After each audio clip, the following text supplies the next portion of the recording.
Assalamu alaikum warahmatullahi wabarakatuh. My name is Rizal Bhatt and I am teacher at Boaz Higher Secondary School. Here this part class 10th subject science. My today's topic is homologous series. तो आज हम पढ़ेंगे homologous series के बारे में, ठीक है ना? अगर हम बात करेंगे कोई भी दो एलिमेंट्स की जो प्रेजेंट होते हैं ग्रुप में, मान लीजिए मेरे पास एलिमेंट E1 है, एलिमेंट E2 है, इसकी जो इलेक्ट्रॉनिक कन्फिग्रेशन है वो है 2 1, इसकी इलेक्ट्रॉनिक कन्फिग्रेशन है 8 2 और 1। तो अगर हम यहाँ पे देखेंगे इसकी जो वैलेंसी है वो 1 है, यहाँ पे भी इसकी वैलेंसी 1 है, ठीक है ना?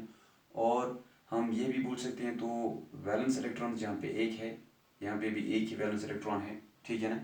तो इन दोनों की जो इलेक्ट्रॉनिक स्ट्रक्चर है वो सेम है। तो ये दो जो है इनकी प्रॉपर्टीज भी सिमिलर है, they have similar properties as they have similar electronic structure, so they have similar properties and have been group put together, they are placed in the same group, इसलिए इनको एक ही ग्रुप में रखा गया। ऐसे ही हमारे पास जो एक ऑर्गेनिक कंपाउंड का जो ग्रुप होता है, a group of organic compounds, group of organic compounds, organic compounds का वो ग्रुप जिस ग्रुप में स्ट्रक्चर सिमिलर होगी, सिमिलर स्ट्रक्चर, दो मेंबर जो होते हैं ग्रुप में, ग्रुप ऑफ ऑर्गेनिक कंपाउंड्स जिनमें जो डिफरेंट मेंबर्स हैं उनकी सिमिलर स्ट्रक्चर है, ठीक है ना? सिमिलर प्रॉपर्टीज है, सिमिलर प्रॉपर्टीज है, ठीक है ना? And any two members they differ by CH2, ठीक है ना? सच ए ग्रुप ऑफ ऑर्गेनिक कंपाउंड, ऐसे ग्रुप को हम क्या बोलते हैं? इस ग्रुप ऑफ ऑर्गेनिक कंपाउंड को हम बोलते हैं होमोलॉगस सीरीज, होमोलॉगस सीरीज, ठीक है ना? मुझे उम्मीद है कि आपको क्लियर होगा। ये टॉपिक जो है आसानी है समझने के एतबार से। होमोलॉगस सीरीज हम किसको बोलते हैं? मुझे लगता है कि आपको ये समझ में आया होगा होमोलॉगस सीरीज क्या है, ठीक है ना? मैं रिपीट करूंगा, homologous series A group of organic compounds. तो ऑर्गेनिक कंपाउंड का वो ग्रुप जिसमें जो डिफरेंट मेंबर्स है उनकी स्ट्रक्चर सिमिलर होती है, उनकी प्रॉपर्टीज भी सिमिलर होती है, ठीक है ना? Specially chemical properties, they have got similar chemical properties and any two members of the group. तो उस ग्रुप में जो भी कोई दो मेंबर है दे डिफर बाय CH2, ठीक है ना? स्पेशली एडजेसेंट मेंबर्स, जो एडजेसेंट मेंबर्स होंगे ग्रुप में, sorry these are the adjacent members in the group, ये adjacent members होते हैं ग्रुप में, they differ by CH2, so the group of organic compounds having similar structure, ठीक है ना? having similar properties, ठीक है ना? and any two members or adjacent members of the group they differ by CH2, adjacent members of the group they differ by CH2, such organic compounds, such a group of organic compounds are called homologous series। इसको हम क्या बोलते हैं? Homologous series. ऐसे group of organic compounds को हम बोलते हैं होमोलॉगस सीरीज। तो क्या है homologous series? A group of organic compounds, A group of organic compounds, A group of organic compounds having similar structure, a group of organic compounds having similar structure and similar chemical properties and similar chemical properties, such a group of organic compounds is called homologous series। इसको हम बोलते हैं, इस group जो organic compound का ये group होता है इसको हम बोलते हैं होमोलॉगस सीरीज। क्या बोलते हैं? Homologous series.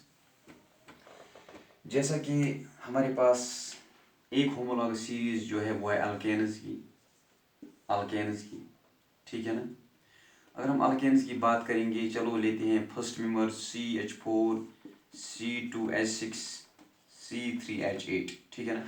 तो ये फर्स्ट मेंबर है, मीथेन है, ये मीथेन है अल्केन का, ये इथेन है, ये प्रोपेन है, ये मीथेन है, ये इथेन है, ये प्रोपेन है। तो जो ये अल्केन्स है एक होमोलॉगस सीरीज है।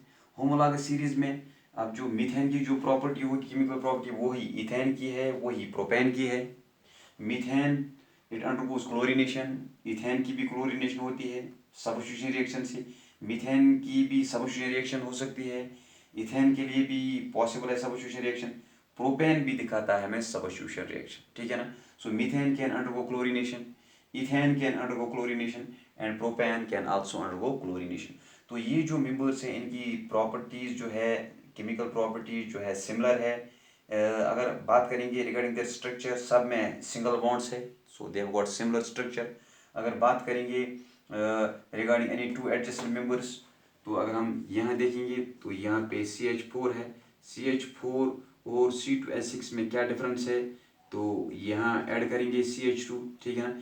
जब CH4 को ऐड करेंगे CH2, ये एक कार्बन है, ये एक कार्बन, बन गए 2 कार्बन, ये 4 हाइड्रोजन है, 2 हाइड्रोजन ऐड करो बन गए C2H6 मीन्स 6 हाइड्रोजन बन गए। तो ये कंपाउंड जो बन गया C2H6। अब CH4 और C2H6 में क्या डिफरेंस है, only in terms of CH2, they differ in terms of CH2, ठीक है ना। So any two members, any two adjacent members, जो भी कोई दो एडजेसेंट मेंबर्स होते हैं अल्केन होमोलॉगस सीरीज में, they differ by CH2, they differ by CH2।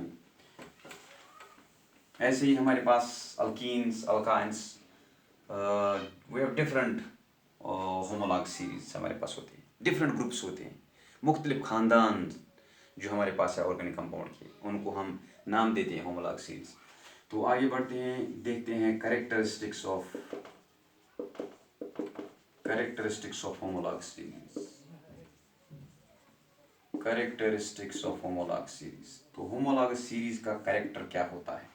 तो first character, all the members, हर कोई मेंबर जो है उसको हम रिप्रेजेंट करते हैं by general formula, all the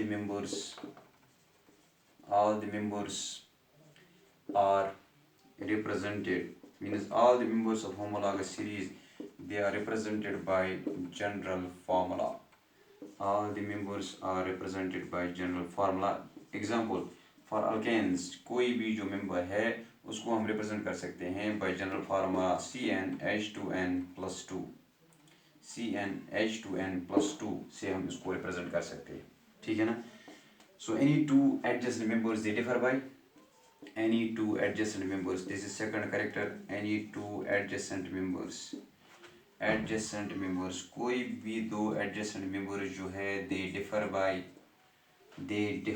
CH2, they differ by CH2, ये भी आपने देखा in case of alkanes, ठीक है ना।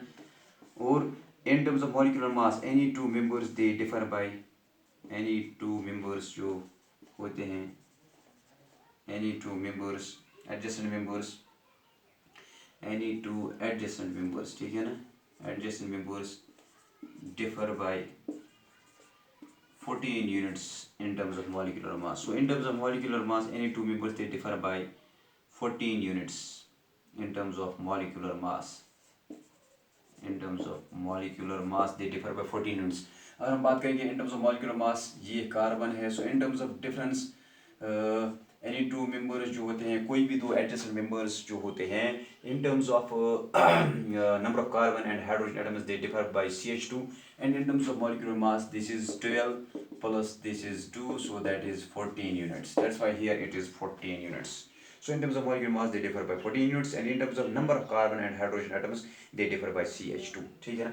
अब चौथी जो कैरेक्टरिस्टिक फ्यूचर यहाँ पे है, चौथा कैरेक्टर जो है वो क्या है, फोर्थ कैरेक्टर इज कि all the members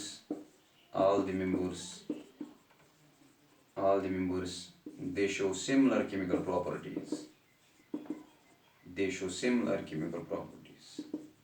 इनकी जो केमिकल प्रॉपर्टीज है हर एक मेंबर की एक होमोलॉगस सीरीज में वो सिमिलर होती है, ठीक है ना। जैसे मैंने आपको अल्केन्स के बारे में बताया, अगर मीथेन का हम देखेंगे तो मीथेन में क्लोरीनेशन हो सकती है बाय सब्स्टिट्यूशन रिएक्शन, ठीक है ना। तो इथेन में भी क्लोरीनेशन हो सकती है बाय सब्स्टिट्यूशन रिएक्शन, तो प्रोपेन भी दिखा सकता है substitution reaction. That means all alkanes, alkane में जो भी मेंबर है, अल्केन वो होमोलॉगस सीरीज है, जो भी मेंबर अल्केन में है, इस होमोलॉगस सीरीज में है, वो सिमिलर केमिकल प्रॉपर्टीज हमें दिखाएगा। इसका मतलब है जो भी मेंबर वहाँ पे है वो उसकी क्लोरीनेशन हो सकती है। एग्जाम्पल के एतबार से मैं आपको ये पता था, ठीक है ना। एंड फिफ्थ जो पांचवा कैरेक्टर यहाँ पे है, all the members